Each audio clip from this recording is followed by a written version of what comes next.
Previously, on Adage Island, Dorabella cheated on Ferrando with his best friend, Don Jose left Carmen and returned to his fiancée, and Namarino is headed to the army to win back Adina. Hey Adagers, welcome back to the season finale of Adage Island, a place where the sun shines bright, the tea is top tier, and the islanders don't just talk about their feelings, they sing about them too. Get ready, cause the plot is hot.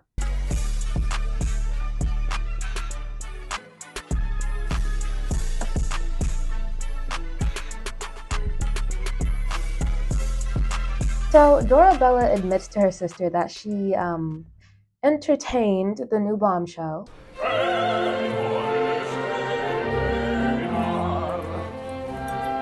And Fiordaligi wants no parts of this. She actually goes to the army to look for her fiancé to get back to her true love. Have you lost your ever-loving mind? Now remember, Guglielmo and Ferrando lied to the girls and said that they're going off to war. So that's where Fiordaligi's going to look for her man. Anyway, Ferrando has other plans.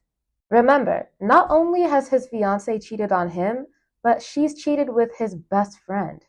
Gross. So he wants to get back at his friend by wooing his friend's fiancée, which is, of course, Fiordaligi.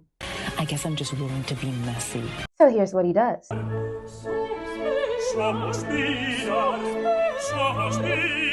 And it works. Ugh. Which means Don Alfonso and Despina have won the bet. Defeated, Guglielmo and Ferrando go back to Don Alfonso and ask what they should do. Surprisingly, Don Alfonso says, "Forgive them. All women are like that." I completely disagree. This is me stepping out of host-narrator position. Look, cheating is not a gender thing. It's a character flaw. If that's something you do, it's not because you're a guy or a girl or whatever. It's because that's what you've decided to do. You should fix that. Anyway, back on Namarino's side of the villa. The town gossip has some tea to spill. Tell me everything! It turns out Namarino's uncle has just died and has left him with a boatload of money. Namarino is rich. Everybody in the town knows this now. Oddly enough, except for Namarino and Adina. Okay? With this knowledge, all the women in the town flock to Namarino, hoping to get some of that new money.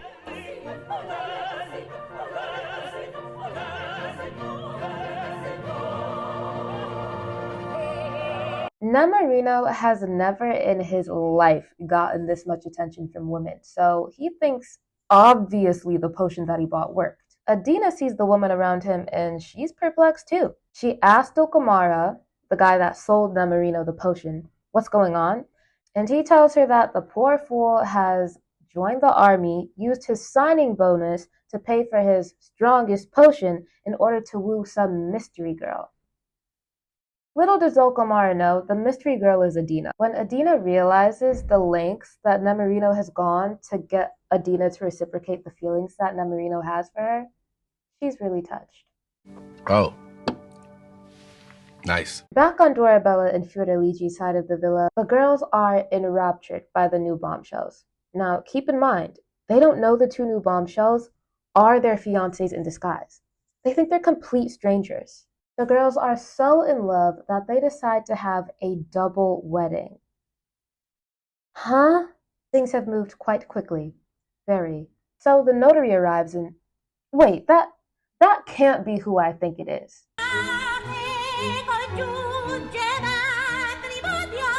A woman who wears many hats, I see. The notary has the couple sign a marriage contract, but only the girls sign it.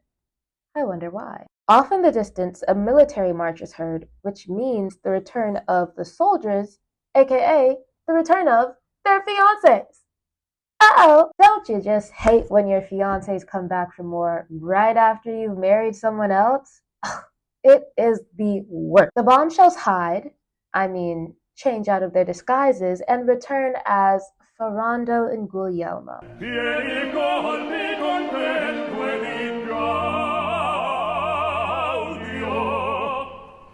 They profess their love as themselves, but Don Alfonso presents the signed marriage contract. Why? Why would you do that? What is the matter with you? They get big mad and leave.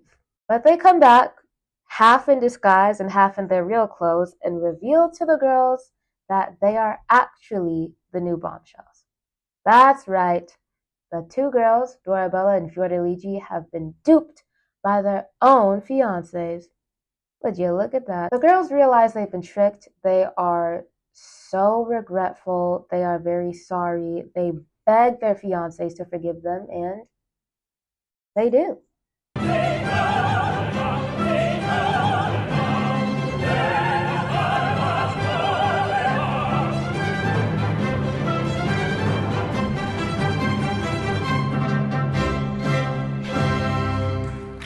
Going back to Nemorino, when he was surrounded by the crowd of girls, he saw Adina out of the corner of his eye, and he could swear that he saw a tear fall down her face. This convinces him that Adina's in love with him. He even sings a song about it.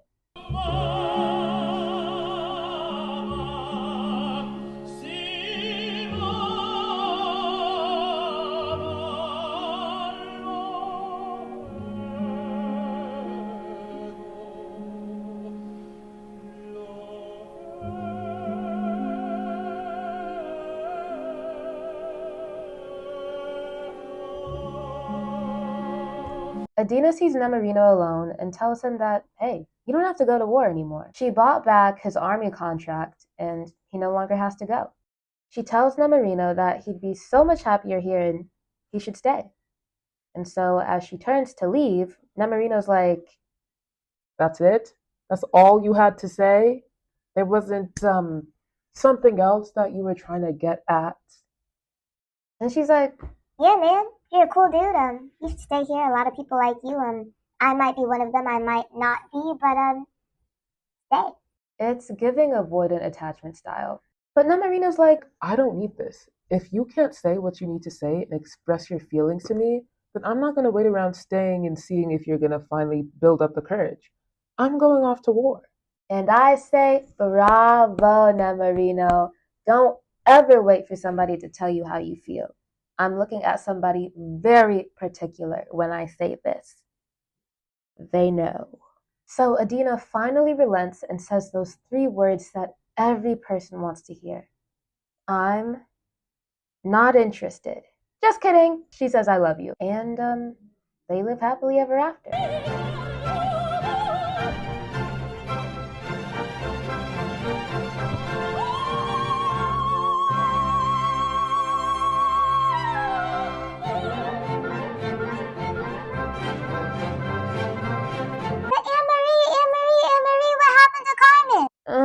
I don't think you want to know, girl. So, it's the day of Escamillo's bullfight, and he is hand in hand with Carmen. They have officially coupled up, and they look so cute to me. Like, in my opinion, they were meant to be. Escamillo and Carmen, like this.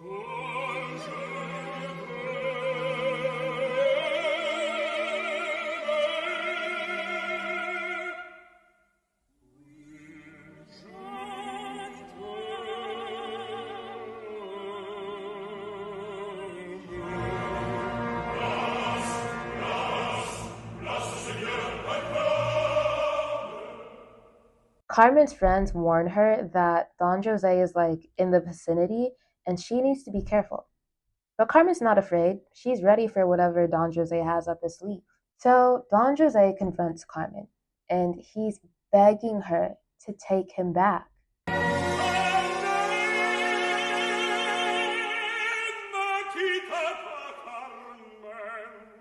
He's completely forgotten about Michaela. Poor girl, his fiancée. So a while back, Don Jose gifted Carmen a ring, and in that moment, Carmen takes off the ring and throws it at Don Jose, saying, here, we're done, officially.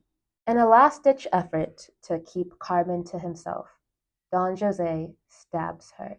The show ends as Don Jose weeps over her dead body, and that is the end.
A very somber way to end Adage Island, but I think there are a lot of lessons that can be learned.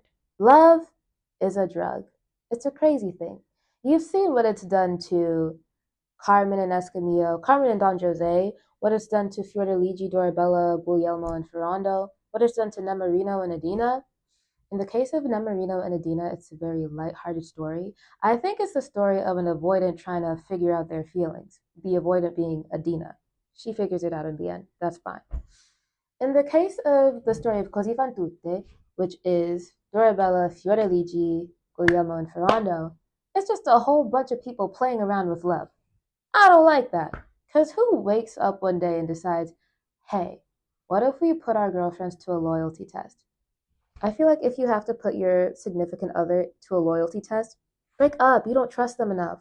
Or they have not done enough to gain their trust, to gain your trust. So just, maybe you guys don't need to be together. It's not everybody that you have to stay with. It's okay. Acknowledge that and move on. The bombshells are lying to the girls are lying to the bombshells. I guess they both ain't what? Worth a damn. Right. But in the case of Carmen, I think it can show what violence inside a relationship can do and what some people can be driven to. It's wrong. It's completely wrong. Don Jose was totally in the wrong for stabbing Carmen. I think in the case of Don Jose, he wasn't able to deal with his feelings in the appropriate way, develop some coping skills. We all deal with rejection. It's a part of life. You're interested in somebody and somebody's not interested in you. It happens. And look, I get it. You spent, a few months with Carmen, and now you're in love. She no longer has those feelings. So you have to let her go peacefully. But what did he do in the end? He stabbed her, and now he's going back to prison because he obviously did it. Don Jose. And that's why he's my least favorite character. Because what the heck? He could have been, honestly, no, he's so sneaky. He's so shady, actually. Because he has been engaged this entire time, right? Don Jose's been engaged to who again? What's her name? Because we've barely seen her. Michaela, right. He's engaged to Michaela, and he promises, oh, I love you. But then Carmen comes in, and he's like, who is that? Who that in the back? Who that in the back? Girl, it is too late in the night. I want to go to sleep. And all Carmen has to do is throw a rose at him, and he's like, oh my goodness, a spell has been cast upon me. Whatever shall I do? I'm just saying, you need to learn how to control your feelings, your emotions, and how you express them to other people. Okay? If you are in a committed relationship with Michaela, then be in that relationship with Michaela. As soon as you started to feel like, hey, I want to explore other options, or I don't feel as stable in that relationship, break up with her. Michaela is a nice girl. She has never hurt anybody. She is so sweet. And for you to do her like that is actually crazy, Don Jose. And that's why he's at the bottom of my list. Carmen, she's not completely innocent, but I will say she did not deserve to die at all. At all. And those are my thoughts. Let me know what you think below. Who's your favorite Islander or your least favorite Islander? Are you on the Don Jose hate train like I am? You should be. Hey, who said that? I'm Anne Marie with Adage, and we will see you next time. Bye.